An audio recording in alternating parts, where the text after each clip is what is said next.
If you love collectibles and hot takes, you've come to the right place, because today on Collecties Take, we're diving into the Luka trade drama, our instant reactions to the NBA All-Star Game, and who are the best NBA buys before the playoffs. Let's get into it.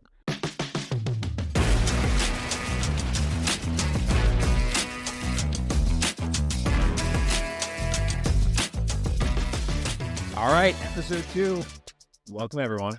Excited to be back. Hey, Jordan, the hardest part is the second episode, right? It's like kind of going to the gym. Like some people go to the gym and, you go to the gym once and you never go back. But here we are. We made it to episode 2. That we did it. Yeah, man. I mean, as someone who consistently quits the gym, I'm glad I'm here day 2 with you. Day 2. We did it. It's a habit now. No, it's gotta be a couple more. I don't know. What does it say? How many days to make a habit or something like that? So this is something like that. Anyway. Yeah, it's conflicting reports. So we got to do 60 episodes. All right. So there it is. That's our goal. So we have a ton to talk about today, right? We get the Luka trade drama. We're coming off NBA All-Star weekend. NBA playoff picture starting to shape up, and I'm ready to dive into all these topics. But let's kick it off with the Luka trade drama. Like, what's your instant reaction? I've got some tinfoil hat stuff, but do you have some like instant reactions or anything like that going on? So I was away skiing when it happened, and I looked down at my phone. I think it was actually I saw the update from a group text that I'm in with you, and I was with a group of girls, and they all looked at me like, "Does he play for the Celtics? Does this matter?" And I was like, "Listen, this is huge. Like, you don't understand. This is the biggest trade that I can remember in my life, especially in the NBA, where it's either free agent signings. You never see a 25-year-old in his prime getting traded to, honestly, a division rival. Like back in the day, the Mavs Lakers hated each other, and to make that trade, it's still so. It was like sleeping when it happened, right? So I didn't even know what was going on. I woke up the next morning. I didn't believe it. I thought it was like an early April Fool's joke or something along those lines. It's crazy. I can't think of a single trade in the past 50 years that was this crazy, right? This is the most blockbuster trade of the past. Mid-season too. And like the Mavs were in the finals, and they lost in 5, but like they were in the finals, and then like 40 games later, you trade the guy who got you there for a guy who's good but not great anymore. Like, it's so weird. Yeah. Wild. And there's obviously those crazy tinfoil hat theories out there. Like, there's that one theory that I like the best that I've always been sharing, is that new owners took the team from Mark Cuban. They have a big venture into gambling. They're trying to hold the team hostage to get the gambling casino, resorts, whatever it is that are there. And their idea is like, all right, so we're going to tank the team. It's a little bit easier to move the team if we don't get that gambling license. So to put it more simply, you have a bad team. You say, give us a gambling license, and then we'll reinvest back in the team. If not, easier to move a bad team to, say, Las Vegas, where gambling's easy. And we all know the NBA might try to get a team there. So I love that tinfoil hat. It seems a little ridiculous. I don't know about that. Yeah, but like, so that one, like, to poke holes in it, why not, if you're the owners, be like, hey, Luka, just don't come to work for the rest of the year. Because like, if you're going to move a team to Vegas, why not have a guy who at that point is 26? Like Luka is like, I know I said a lot of hot things about him during the finals last year, but like, the guy's good, like he's every one of us when we're playing, basketball at the Y. He's out of shape, but he can just like hit shots.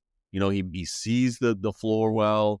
Like I have my own thoughts about how this potentially just extended LeBron's career. His game is so likable. He's so likable. He's so marketable. Like, even globally, think about the global presence that you get that comes with Luka, right?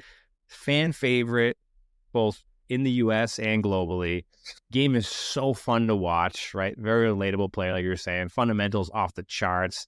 Just an electric guy to watch, right? Like, I remember that was Game 7 against the Suns. It was 2 years ago. It was like incredible, right? Just awesome game to watch. He just absolutely decimated them. And the people talking about fire that GM, right? Like this, I can't believe like this is GM's fault. It wasn't just the GM pulling the trigger. Like that GM doesn't have power just to be like, oh, I want to trade Luka, right? And that's it. Like, and I'm going to get a good deal out of it. It's like, no way. Like, people are talking about who won and who lost. It's not even a debate, right? It's like, it's so clear and obvious that like the Lakers, the Mavs didn't get picks. They didn't. It's not like they got a haul of picks that like, oh, like, you know, like they're going to be the Thunder in 5 years where they have all these picks. They got nothing besides Anthony Davis and a 2030 pick or 2029 pick. Like, that's nothing. Basic negotiation sales. Why wouldn't you shop that around the whole league? Like, here's what I was thinking about too is like, who else? What are some other superstars that you could have got besides AD? Right? Like, who are some of the other comparisons? Right? I mean, straight up. I think straight up, like you probably could have done like SGA for Luka straight up. You think like that seems OKC like does that? I know they don't do it, but like that's a comparable trade.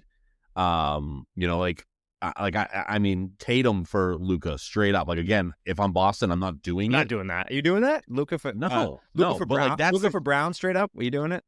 No. I think the Celtics have to give a little bit more. Like in a real world, like if you're on NBA 2K. And, you know, like you're trying to get it approved by the computer, you got to give up more. Like this trade is not allowed on the computer if you're playing, you know, franchise.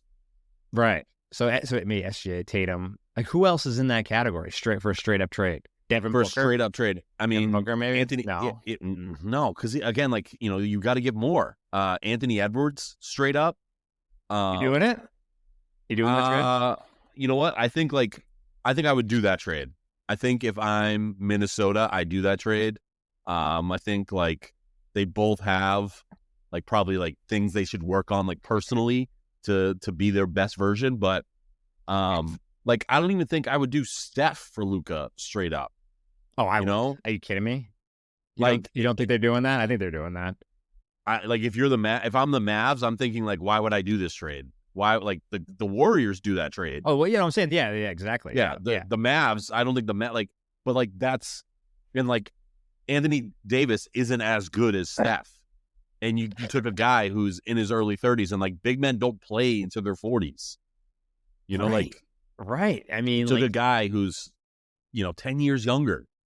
The whole win now thing. There was some deeper stuff going on there. I can't wait until maybe the offseason rolls around. You start to find out a little bit more because. It's just such a crazy trade. There's more of a story there is what I'm saying. Like we need to hear more about like, what's going on. I have my conspiracy. So here's my hot take on this. So, you know, Mav Carter, LeBron's bud, business partner wants to start the international league. And I think it's because basketball wants to create, you know, that relegation type league, you know, like with soccer where you have the champions, you can move teams down if they stink. Cause like, if you look at it, like, the Hornets and the Jazz would be relegated to a sub-league. And what better way to introduce a new league with LeBron and Luka and put them like as the faces?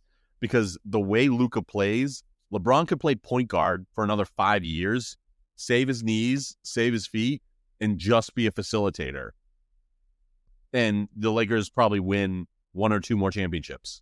Yes. How does it impact the card market? Well, yes, no shock here, but both Luka and LeBron way up, right? You see Luka rookie cards jumping up like crazy, 100%. Volume's up 200%. So people are obviously trading for that.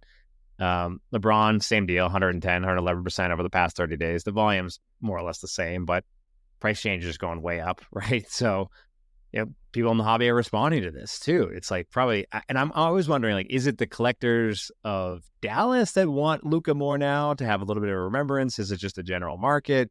Do they think it's going to lead to a championship, right? Like all those things are driving my mind, but I just think it's just the news and the cycle, the headline. Just there's never been such a monumental trade like this that we've seen in my lifetime. Can you think of a single comparable trade in any sport, right? No, yeah, no. So because like something like this usually happens in the off season.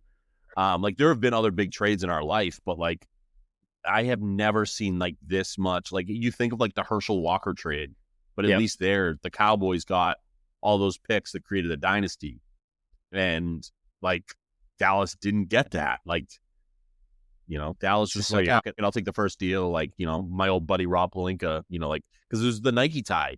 You know, Nike's also behind this. Yeah. I mean, like, so I have Celtics season tickets. We saw those prices jump insane. So for the Celtics are playing the Lakers early March and at home, and obviously, and those prices jumped up 10x, 12x, right? In my section, it was just crazy for regular season just to see Luka. Now, My tickets just happen to be right behind the away bench, and I've heard that Luka is very famous and very friendly, I guess, to the fans. Like I've heard from one of my other buddies that went to the game, the Dallas game last year.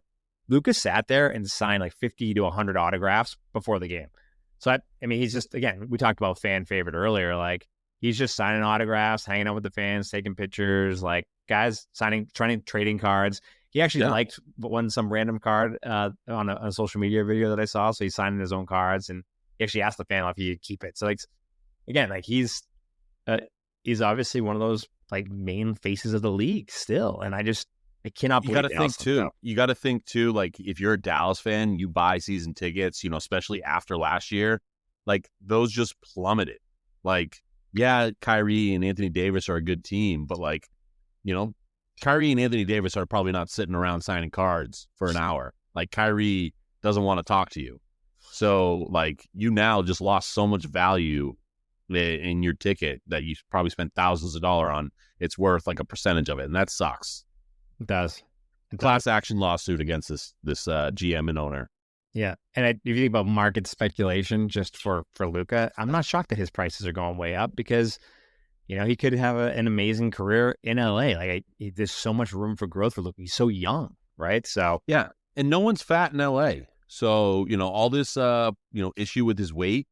LeBron will get him on, the South Beach diet or whatever, and he'll be eating clean, and watch next year, Luka's going to have an 8-pack.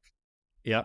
I say Luka stay the same. Never change, man. I love his game. I don't care if Luka was eating a McDonald's like double cheeseburger while he's running down the court. Like I'm still going to watch that guy. I love him. So but like he obviously, the wheels fell off at the end of the year last year, because he wasn't conditioned.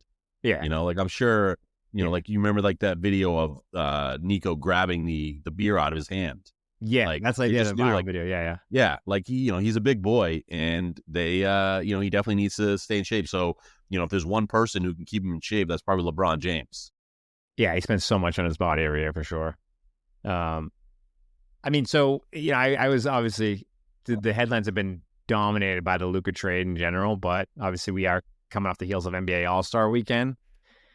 And less than impressed, man. I try to wonder if like, is it nostalgia? Like I used to love the NBA All-Star Weekend, the dunk contest, 3-point contest, the game itself, right? Like used to love it, but I can't tell if it's just like me just being this old curmudgeon now, or like it doesn't even matter anymore, or are players like not taking it as seriously? And what's your take? To me, it's just I was completely tuned out. It was not a great product to watch. Well, I mean, they had the issue where they were going up against the Four Nation tournament, which obviously USA Canada. That's right. USA Canada was big. So there was a lot of sports going on this weekend. But I still like the skills competition. It that Saturday I think is the best night in the weekend, because it's a true like barometer of like who's the best 3-point shooter, who's like good at dribbling and doing these skills. And then like I think the dunk contest is a little bit back. Mac McClung brings it. Like dude was jumping over cars. Like he's basically a clown, and I'm saying that in the nice way. Like he has one job, and that's do fancy and impress us. Like I don't know what he averages in the G League. He clearly isn't on an NBA roster, but until your like NBA stars are going to challenge him, like let him keep going out there and doing crazy. Like the dunk coat was a little much, like where they got rulers and what's the curved ruler, the protractor, to see the angles of where someone should hold the ball. But the guy puts on a show, so I'm all for that. The actual game stinks, and I don't think that was the players' fault this year. I think that was TNT. Yes, I'm actually looking this up. You should bring a good point about like how much he's making. So he signed a 1-year. Okay, 2022, 2023, 160K for the Philadelphia 76ers. And then this year he has a 500K contract with the Orlando Magic that he signed back in October. So I'm still like not like for all the endorsements, all the eyes, all the life that he's like resuscitating and pumping into the dunk contest. Like I don't think it's enough, man. So hopefully he gets some other contracts out of this, and I bet he will. I bet he gets some endorsements coming out of this. I I think if the NBA really wants to bring the dunk contest back, put $1 million purse on the line, like make it like golf, and be like Yeah. everyone's in, and then have Mac McClung, take on all these guys. Like, hey, like Ja Morant, tweeting, during it, like, all right, Ja, let's see it, brah. Like Mac McClung, until dethroned, he's the new dunk king. I think, I think that's one way you fix the dunk contest is like Zion and Ja. Like, if they both showed up that one year, that'd be incredible. I've been waiting for it. And, back to LeBron, I kind of blame LeBron for this a little bit. I feel like he's like the first superstar that's kind of set the precedent for everybody else to be like, I'm not going to do the dunk contest, or I'm not going to do try hard in certain areas. And I mean, even this game, he had a bum ankle. He bailed out from this game too, right? So, I mean, again, it's a business investment at this point in time. These guys can't get hurt, right? So yeah, I get where they're coming from, but as a fan, they got to do something to change it up. But I think the new model, the new model is cool. I think they're trying. The network was weird. Yeah, the network was weird where there was like 30 minutes of basketball and 2 hours of like Chuck and Shaq just talking during the game. Yeah, I saw some graphic up after where there was like 25% of the entire broadcast was actual basketball, and the rest was all just like Mr. Beast, the broadcast, commercial, everything else, right? So yeah, not a great look. But I also wanted to look up some of like Mac McClung's cards, and it's so tough to actually gauge it. Like a lot of his autos sell, and they were up obviously, and like just like here's just like a rookie autographs choice mosaic card, which is. Yeah, if this is somebody else, so it's obviously much higher. It's $23 for an auto, right? You're talking I'm just kind of scrolling through, looking at some others, just like a Prism rookie signature. You're talking about $20, right? So this guy's card market is very, very, very small. Like the volume is. I have to imagine he's just like posting up at malls doing signings all the time for cash. Maybe, and it's kind of goes back to the contract thing, right? But again, it doesn't seem like there's a whole ton of Matt McClung collectors out there. But you think like just how much he's done for the dunk contest, might be some followers out there, but guess not. I mean, I'd be interested to see like beyond just as straight memorabilia, or even too like how much did his dunk over that Kia? How much did that improve the that car market? I have no idea. Well, obviously. Back to the in the off season, Mac McClung might be selling cars. Like that's how he's offsetting his expenses. It's a draw, definitely a draw. But one other idea I heard about how to fix it is people are saying like USA versus the world. Decent little angle. I mean, the world basketball has obviously come up on the scene. I think USA versus individual countries. I think that's a tough crown to take, right? There's so much talent here in the U.S., but.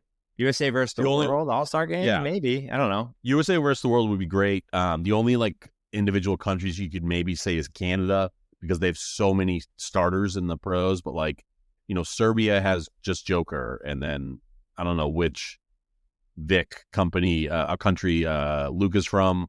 Mm-hmm. Then you have like Greece with Giannis. France is in the mix too. Yeah, France. Yeah, you got like 3 guys in France, but like so it doesn't work. But I think USA versus the world, you did a 12-on-12. Like that's a sick game. And that would be fun, and especially too after seeing and in the hockey world how well the 4 nations worked. So why not? Let's just put some pride in the country and let the boys play. Yeah, like if they do some geographical thing, maybe like allow like Porzingis, Joker, Luka play together, right? I'm generalizing. Do Eastern European versus Canada versus USA versus South America. Yeah, I mean like maybe some regional. If they bring some regionality to it, maybe they could do it. Maybe like EMEA, like I don't know. So they'd have to figure that piece of it out. But do something. The point is do something because it's This may be too hot of a take, but I don't want Embiid playing for USA. It was that he played for the Olympic team, and especially where he was foul baiting in the Olympics. Like he plays for either France or I forget which African country he's from. He Cambodia. plays for those. He doesn't Cambodia, right? Yeah, Cambodia. Yeah. He plays for them. He doesn't play for USA. Get him off my roster. So I mean, NBA playoff picture is starting to shape up, right? And one thing I like to do is I like right around this time like to see like who could make a big impact in the playoffs, like card market wise, right? So what I wanted to do is just go down just the list of the top 4 in each conference, talk about maybe some potential buys that could go up in the playoffs. Like you buy now and they could see a bit of a price jump in the playoffs, or just even just like who's the number one player on each one of these teams in the NBA, right? So if you start in the Eastern Conference, right? Cavaliers, that's kind of an easy one, right? Donovan Mitchell is would be my go-to, right? But I was always so curious to see like what's the card market look like for Donovan Mitchell. So I got one for you that I'm going to call out. The Detroit Pistons. So the Pistons right now sit at the 6th spot? 6th seed, yeah. Yeah. And so the remaining schedule for the year, Detroit has one of the like top 10 easiest strength of schedule. So their strength of schedule is 486. They split 11 on the road, 11 at home. They're poised to, maybe move up a couple spots. You took me to a Pistons game a couple years ago when they were really bad. Yeah. I just want to like call out too. I took you to Drake May's opener. I took you to Tom Brady's last game at Gillette, and you took me to the Detroit Pistons. So like a little disparate. Yeah, wow. A little disparity. Took me. Yeah. We both went to the Brady game together, I would say. Yeah. I wasn't gonna miss Tom Brady's last game in Foxborough. But the Pistons, I'm curious, like, Cade Cunningham, the Thompson kid, what are their card markets looking? Because I think Detroit could shock a couple people and, maybe sneak a first series, win, like maybe like get like a 4-2 or a 4-3 series win. And, we've been waiting for Cade Cunningham to arrive in the NBA because he has all the tools, but curious what he looks like on the trade market. Both Thompson twins, I like that buy. Cade, I like that buy too, right? I definitely can see the Pistons. Maybe the Pistons move up. Maybe they host a playoff game. Pistons could take over that Pacers spot. Pacers, Pistons, Bucks. They're all pretty evenly matched teams.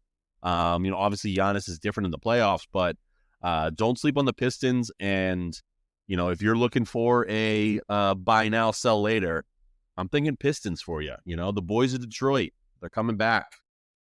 But who on the Pistons specifically? Cade? I think Cade. I mean, he's obviously the guy. I forget which Thompson is in Detroit, but he's great. Amen or amen. I think I don't know. One's in Houston and one's in Detroit. But Cade's price is way up. We have base card for Optic, base card for Prisms, way up. So Cade's definitely getting finally getting some love that he's deserved. Yeah. He should be a buy now. But yeah, look for the Pistons. Watch out for the Celtics. So just going down. So let's just go on the top 4 of each conference, right? Celtics. That's pretty easy one. Tatum, right? Would you pick Brown? Would you pick Brown? What about Peyton Pritchard? Because I know like around here he's a fan favorite. Oh, way up. Yeah, and 6 man. Yeah. And so here's the other thing with Peyton Pritchard. I think he probably only has 2 years left on the Celtics. He's like he's hitting his ceiling, and then he's gonna want that big deal, show he can start a little bit. And he gives me such Isaiah Thomas, like the Isaiah Thomas who played for the Celtics vibes, where like he could go on some runs, like maybe like a 10-game stretch where he's scoring like 40 points. So I'd be curious, Peyton Pritchard, buy him now, sit on him for like a couple of years and watch him explode. He's actually way up in a number of different categories, just both in volume and in price. People are definitely gravitating towards Pritchard. I get because Drew Holiday could be out of here. I mean, I don't know, right? Yeah. But could be out of here. And if Drew stays or goes, like if he goes, I mean, Pritchard's looking like he's number one starter ready. So maybe the offense starts to run through him a little bit more. And I think you're kind of seeing that this year, potential 6-man award winner, right? And yeah, the hobby's definitely showing him some love. I always find it so interesting though, Tatum, right? Like Tatum doesn't get the amount of love that you would imagine in the hobby, right? Like, he definitely has respectable prices, but if you look at all Tatum's accomplished in comparison to like Luka, right? Like Luka's rookie Prism is double the cost of Tatum's. So why? Like I always ask that question, like why is Luka double? Like what is it that Jason Tatum doesn't have? Like perpetual all-star, multiple playoff appearances. I think the most playoff appearances of anyone in his class, and then also has a ring. Like guys, I mean, if you look at the laundry list of stats, like the guy is off the charts. Like if you just looked at the stats of Luka compared to Tatum and stats and accomplishments and took the faces away from both of them, you'd obviously pick Tatum's, but it's not how the hobby reacts to Tatum. Luka's literally double and higher. Like, so why? I just don't. So I did a little research, because you educated me a little last time, and I went on marketmovers.com. Market movers, if you want to be an advertiser, feel free to jump on.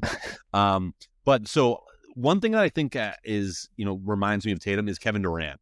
If you look at Kevin Durant's card prices, they don't pop, but Kevin Durant will go down as one of the greatest scorers in NBA history. He also has, 2 rings, been to the finals 4 times. And I think Tatum's going to have a similar career where, Tatum's already been to the finals 2 times, obviously has a ring. Tatum will probably collect like 2 or 3 more. And they just have that attitude of like, I only care about basketball. I don't care about all those other, like, even Tatum's like resting bitch face is just not friendly, where Luka has like this big jovial smile. I think it's just Tatum isn't an inviting person. His kid is the best part of his personality.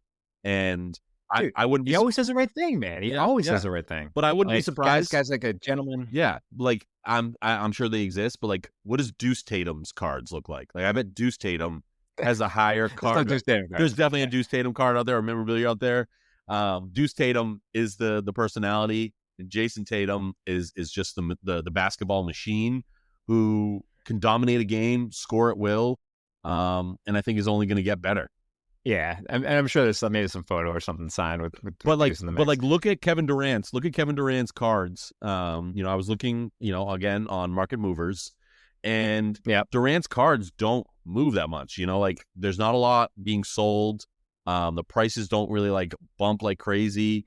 I know, like, he's kind of like in nowhere's land with Phoenix now, but Kevin Durant's still a great player, and his cards don't move as much as, another, like a Steph Curry or a LeBron.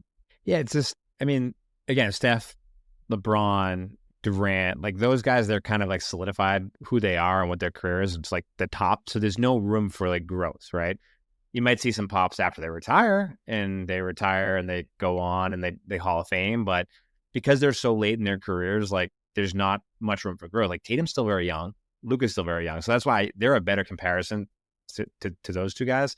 But as far as personality goes, I was thinking about Tatum a lot, and what you're hearing is like, he even talked about this in the interview fairly recently, is like he doesn't have the aura, he doesn't have that like it factor, he doesn't have that like dog in the fight, like the Jimmy Butler types or the Anthony Edwards types.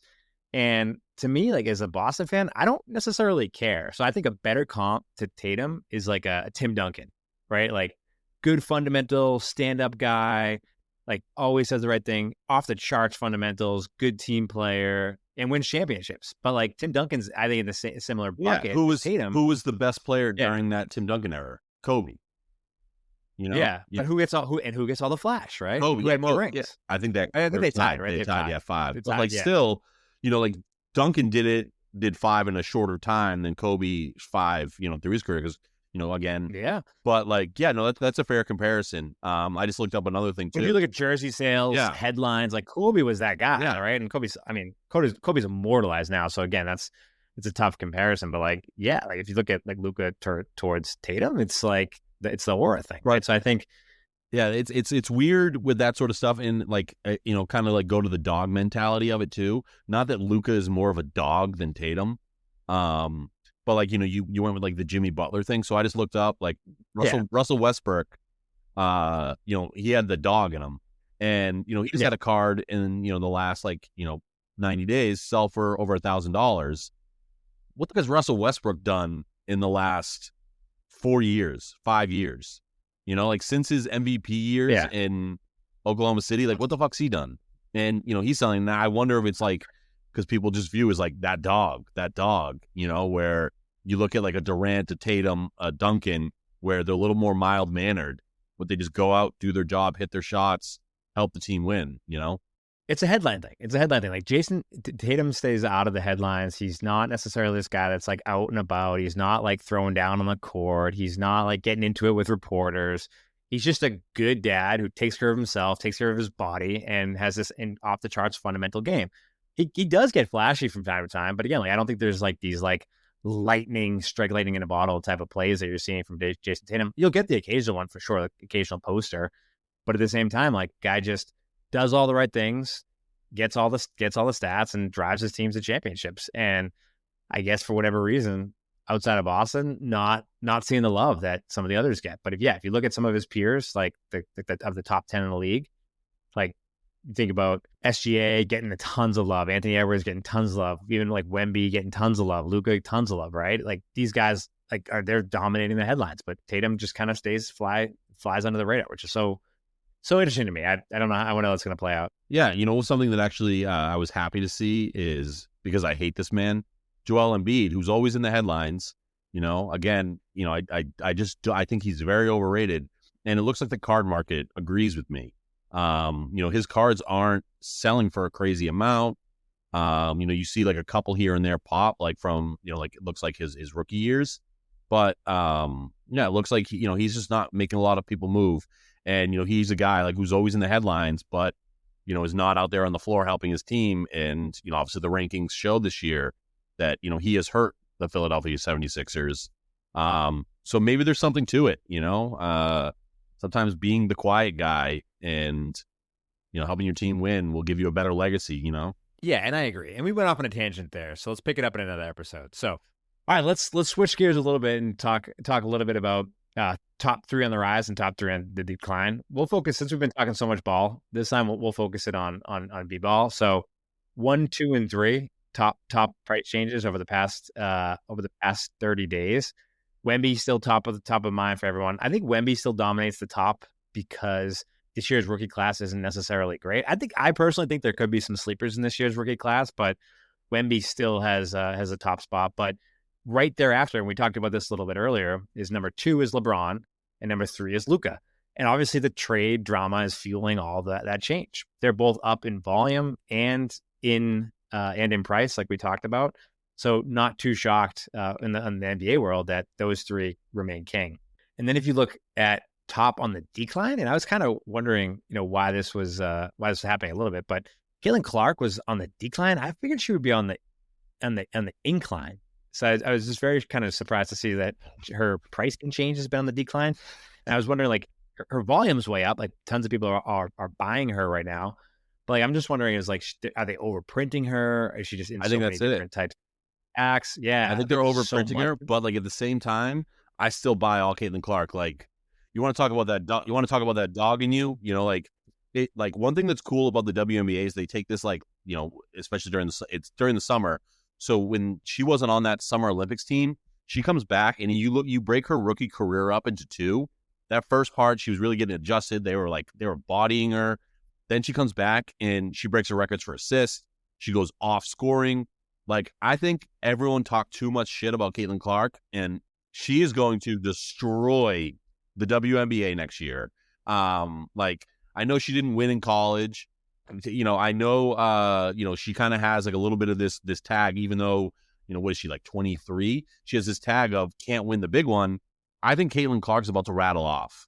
Like if you can buy Caitlin Clark now, maybe find a rare Caitlin Clark, I wouldn't be surprised. Like that girl's, she's about to take over. Like it's about to be her league for sure, especially when, the other person who's supposed to be big with her, Angel Reese, if you look at her cards, like no one wants those. She's garbage. She can't score. She only gets stats by throwing her own rebounds. She misses 4 shots at the hoop and collects 3 rebounds. So buy Caitlin Clark, get on Caitlin Clark. She's going to be insane over the next 5 years.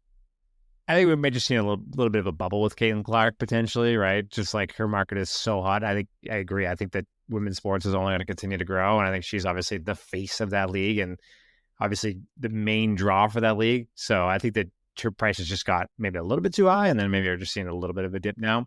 But also a dip we've seen as well, and not that it's her male counterpart, but it's also college players. Cooper Flagg is dropping a little bit, and maybe his market is just like hitting a little bit of a tipping point. But maybe Cooper Flagg's a good buy now because there's a chance that, I mean, in March he goes off in that tournament, and maybe you see a little bit of a pop there too. But again, maybe his bubble is just rounding off. Maybe his prints are a little bit too high at this point in time. I just wish for sports, Cooper Flagg was going to stay in Duke another year, just because he has such a hateable face. He's your perfect, like Duke, like that who's the guy I'm thinking of?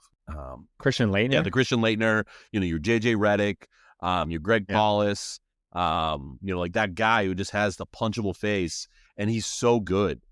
Wembanyama went last year or 2 years ago, but Cooper Flagg looks so NBA ready. You hear the stories of the Olympic, practices, and Durant and LeBron were like, no, this kid's real. He was giving it to us in these warm ups and scrimmages. So, again, I don't know if he was over flooded in the market, but Cooper Flagg seems like a safe buy. He's like, buying Apple stock. Yeah, no, for sure. I think so too. I think he's a solid buy as well. Some of his autos have recently sold, traded high. And I think the guy's going to be a stud in the NBA too. I think he's going to get tons of headlines. He's going to get tons of media coverage in March. He's going to get tons of draft coverage when that rolls around. And then obviously the most marketable face rookie next year, I think is going to be Cooper Flagg. So I think he's only going to go up. The third guy down is Anthony Edwards. I'm surprised he's so down. A couple of his cards like 30-40% down in price. I'm talking about base and silver and base optic, base prism. But yeah, he's down as well. Maybe just not headlines, but I think he's maybe one to continue to watch as well if it continues to fall, because I think he could have a decent little playoff run this year as well. I don't even know if he's going to make the playoffs, Kev. Like they're in the 9 spot. Yeah. Like I think they'll find a way in. They might find the West is tough. Because they're all evenly. Crowded. They're all evenly. The Kings. They made some moves and they're kind of pushing a little bit. The Warriors are still there. Whatever the Mavs do, but Anthony Edwards. That's interesting because I felt like he had this was supposed to be his year. This was year 2 he took off. And then year 3 was supposed to be his year. He had the Netflix show last year. He had quite the headline summer in, the early of the season with his baby mama dramas. I'm wondering if some of that public image of, Anthony Edwards just kind of being a shithead, and, it looks like his game didn't really evolve as much as it should have, is why his card price is down. But probably, again, a safe buy. Like the guy's going to be good for the next, 10, 15 years. Yeah, he's still super young. I think when you talk a huge game and you have that swagger and arrogance / confidence that he has, you got to continue to back it up night over night. And I think when he has those off nights, he really gets it from reporters, fans, right? So I think maybe that turned people off him a little bit, but totally agree. The guy's not going anywhere. So here's another segment that we're gonna do next, right? And I think this is relatable to a lot of collectors out there. So it's the $100 challenge, right? If you have $100 to go to a retail shop today, walking in, what cards are you buying, right? So I have my opinions. I'm very jaded. I've been doing this for a while now, so I've been burnt by buying just crappy cards as I started to get back into the hobby. But I thought this would be a fun little segment to do because obviously Jordan, a newcomer to the hobby, is getting into it, and there's just so much of a selection, and it's not really regulated. There's so much choice out there that it can be difficult for someone new coming into the hobby to pick out a challenge. So what I said to Jordan is hey, Jordan, here's a picture of everything that's available in Target if you have a restock happening. What do you think you'd buy in this selection? So Jordan, if you have $100, what are the 1-2 boxes that you're buying based on the shelf picture that I sent you a little bit earlier? Yeah. So, as we mentioned in show 1, I've known you since I was 17 years old, 36 now. And, we've had a lot of disagreements over the years. I think the thing we disagree on the most is LeBron James Jr. And Bronny. I'm picking, that's the first one I'm picking, Bronny in the USC jersey, the Bowman U. Bowman U. So yeah. You're buying Bowman U. I'm buying Bowman U. I'm hoping that I'm getting that Bronny James card in there. I don't quite know how this card thing works. Am I guaranteed to get the Bronny in there?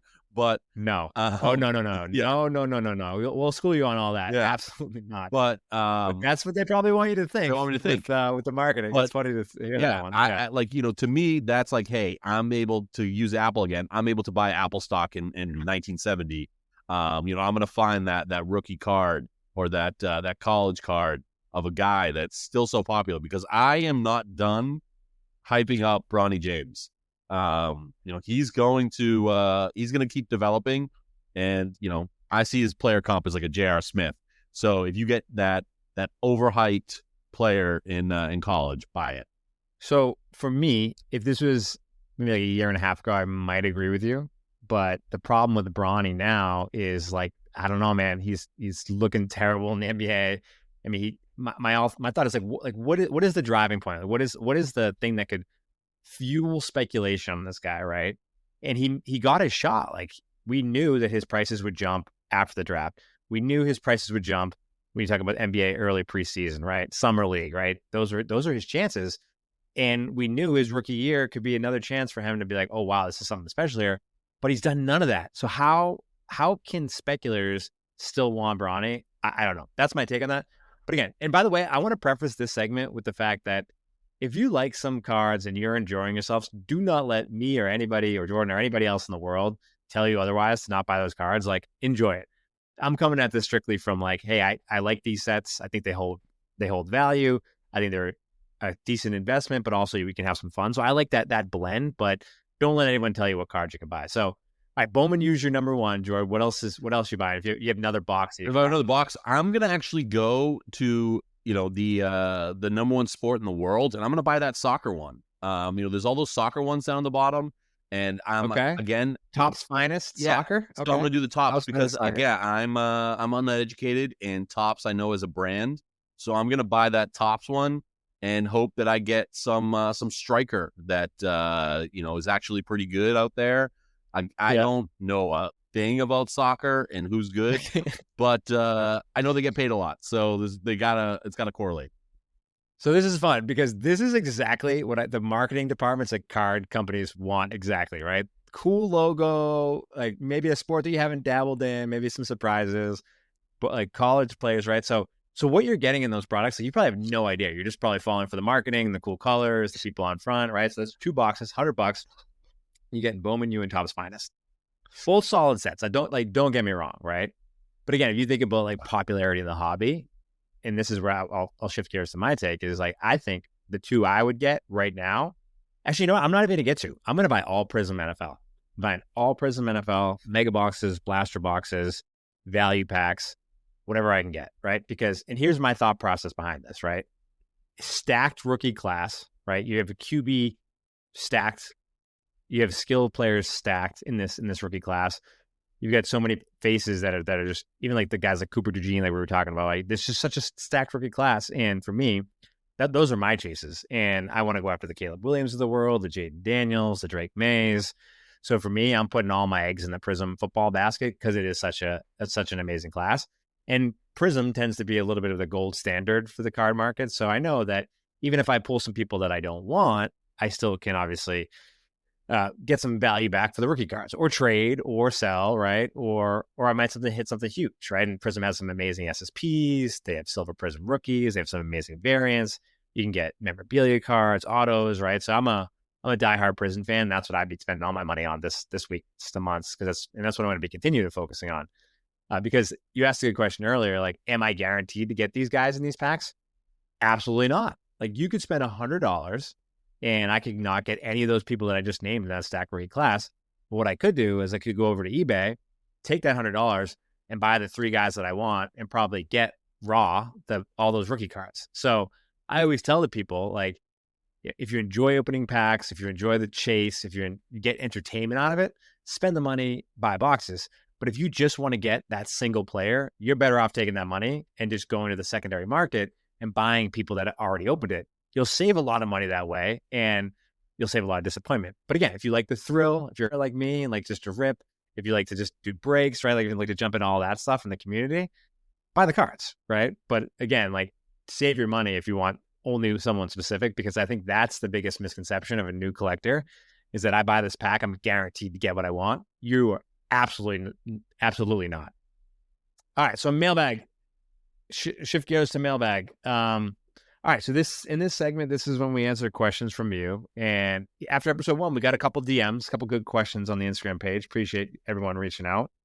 So first question, and I think it brings it back to a lot of the ball we've been talking about here. Jordan and Kev, no ball. Who are the top NBA rookies this year? This is a tough one. We get this question a lot, but Joe, who are your top NBA rookies this year? I mean, like, this class was crap. Maybe in 5 years it turns, that it was actually great. You had a lot of international flavor again. You had the 3 boys in the top 10. But the one that I think sticks out the most to me is Dalton Knecht, just from a playing time standpoint. I know he almost got traded, with his Luka thing, but Dalton Knecht to me seems like he's going to have the best NBA career. And I think, on the Lakers, especially if they make a playoff run coming off the bench, he might, hopefully see some value. I know LeBron was always a fan of him, so I have to trust his, player evaluations. Weird, because just a minute ago, Jordan, you just said Bronny James. You're high on Bronny James. So why isn't he the top rookie that you're going after in the NBA? That's strange. Well, yeah, I mean, Bronny's a project, and I'm not counting second round guys. I'm saying the first round. The other guy I really am a fan of, and had a stellar college career would be Zach Edey. Yeah, that's my guy. That's how I would answer the question. Zach Edey for sure. He's maybe the only one of these guys that are coming out of this class that maybe gets a lot of shine into the in the playoff run this year, right? Because I mean, we think the Rays are definitely gonna make the playoffs at this point. So I think that he could get a lot of coverage. So that would be my guy for that one for sure. But again, this could be a sleeper class. There have been years where you don't think you have a great class, and all of a sudden 2 or 3 years on the road, you have on the people on their way that are superstars. So like, to me, as a collector, if you're a flipper or a collector, like this could be some good buying opportunities here, right?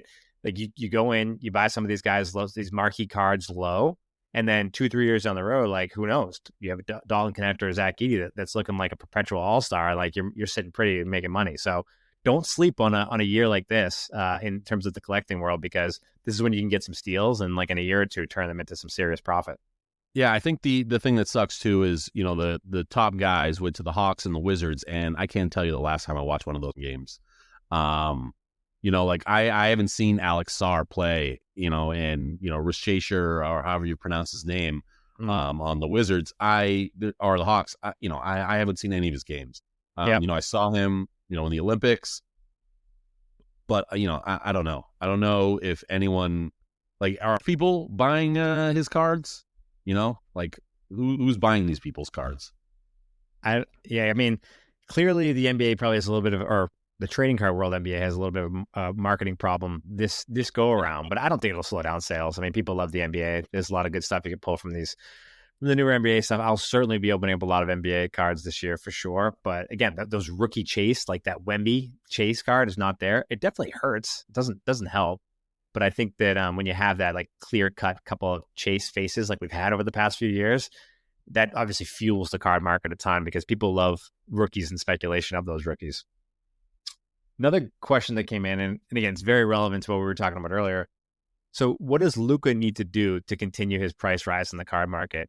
And for me, it's like he's got to win championships. It's pretty simple. He has to win championships.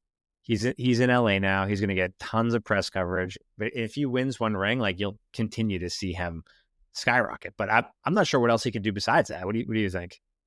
I don't know. What if it's the other way? What if he just needs to be more marketable? Like LeBron gets him in on one of his 8 million shows he produces or movies. You start seeing Luka dating a Kardashian or something. Does Luka need to be more mainstream, because that's what the NBA is going to be missing soon. Once LeBron and Steph are gone, who has that true crossover into, being a part of the lexicon of pop culture? And can Luka be, that new face? I certainly think he can. I think collectors certainly think he can. and him being in LA is only going to help his chances with that for sure. So Yeah. we appreciate the questions. Hit us up at collectthesetakes@gmail.com or follow us on Instagram at Collect These Takes and drop us a DM, drop us an email. We love hearing questions from you. Really appreciate it. Love interacting with the audience. So keep the questions coming, even if it's like, Kev, I hate your voice, or Jordan, I hate your takes, whatever it is. Feel free to drop us a Yeah, we mailbag. love the haters. For sure. But thank you all again. Appreciate you guys. Catch everyone on the next one.